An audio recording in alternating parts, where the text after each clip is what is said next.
Hey dudes, welcome back to RC Cars UK. Paddy with you again. What have we got here today? We've got a Parkside PFBS 12B3 Dremel. So this is I say Dremel.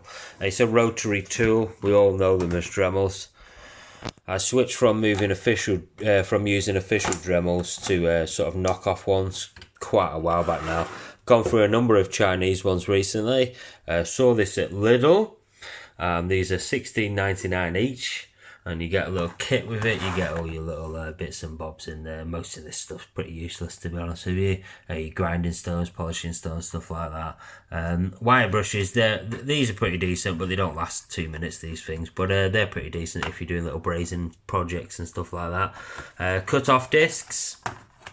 You get a little box of them in there. Not so many in there, but a couple of different ones. You got some sanding discs in there as well that are almost pretty much useless, but there's a bunch of stuff in there anyway. Main thing is your cut-off discs. Go and order a load of these if you're ever getting yourself a Dremel, because they do break up very easily, especially if you twist them while they're in the cut. If they're deep in the cut, if you twist, they do tend to shatter immediately. If you get the black ones, they're a little bit better than these red ones. These red ones are the thinnest you can get. The black ones are a little bit thicker, but they're still not a grinding wheel sort of thickness. Anyway, moving on to the Dremel itself. Now, this isn't a cable, so it isn't a mains operated Dremel. Now, everyone that I've had in the past always been mains operated, for the simple reason is that I need consistent large amounts of power on a regular basis, so it needs to be consistent. I can't be waiting for stuff to charge up.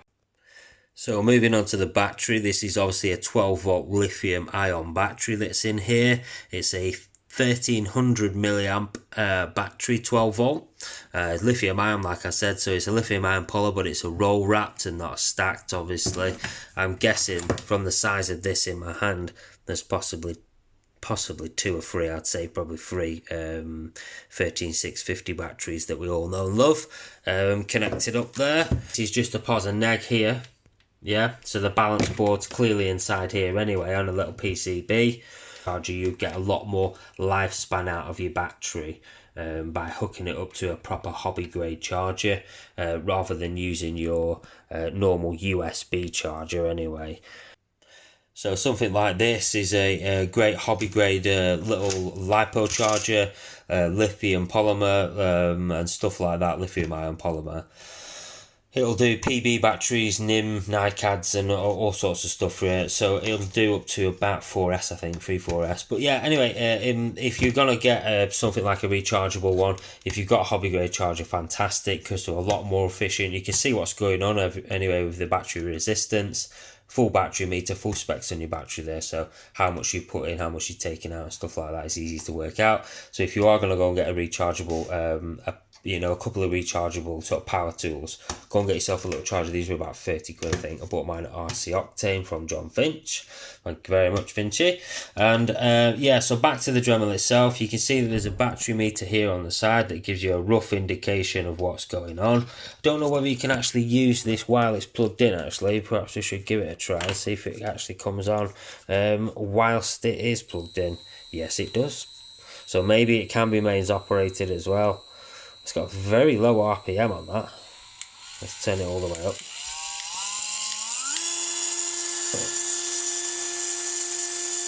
Wow, I mean, first impressions, not great actually. It feels a little cheap. And I'm not so sure whether that's going to actually cut the mustard. Let me just turn that down. I mean, for instance, if we want to do a comparison, let's just turn this off. Now, this is a very similar price. This will be one that you'll probably have seen on Amazon and stuff like that. They're very popular on Amazon and on eBay. I've gone through about 3 or 4 of these sort of in the past couple of years, but I do heavily use my Dremel, so you sort of can't really sort of gauge that. If you're an occasional user, one of these would last you quite a while. Also, another thing for me, and this is why you'll be looking thinking why the hell's he got a bloody sock on that Dremel, is because I cut a lot of carbon. And what you'll find with carbon fibre is that the dust is electronically conductive. So the dust will actually get into your circuit board. It'll get into your circuit board and it'll fry the circuit itself. And obviously you'll be left in a world of trouble because it will air through you, as I've found out quite a few times. So that's why it's got a sock on it. But let's just do a quick test on this. You'll notice this one is the same price as the one that I've just picked up from Lidl. We'll roll that back to 1. Let's turn it all the way up.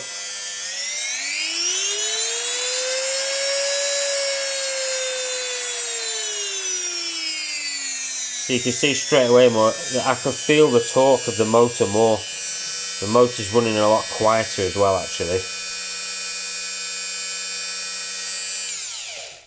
Obviously that's just got a little flick switch on that one. I must say as well, the flick switch on this is much more accessible. If you notice, I can get to the roller here, even under the sheath, if you want to call it that, and get to the roller here. I can get to the switch very easily, whether I'm like that with my hand upside down or not.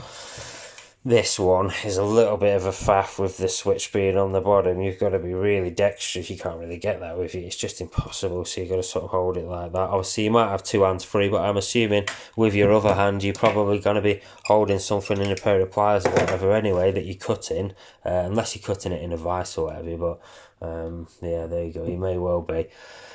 So yeah, I mean, we could go ahead and do a little test and see how long it takes to for the. Let's stuff that in there. So let's just go ahead, and this is a little artist paintbrush.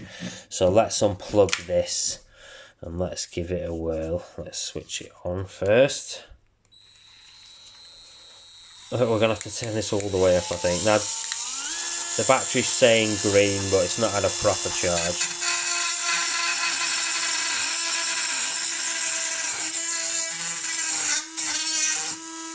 It's not bad. To be honest with you, it cut it a lot quicker than I thought it would. Let's try this one.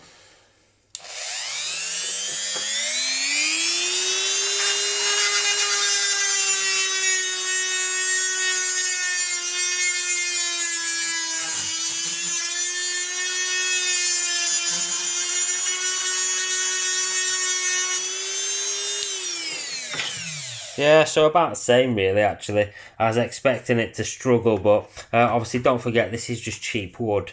But it will cut, I mean, for hobby craft, hobby projects, craft projects.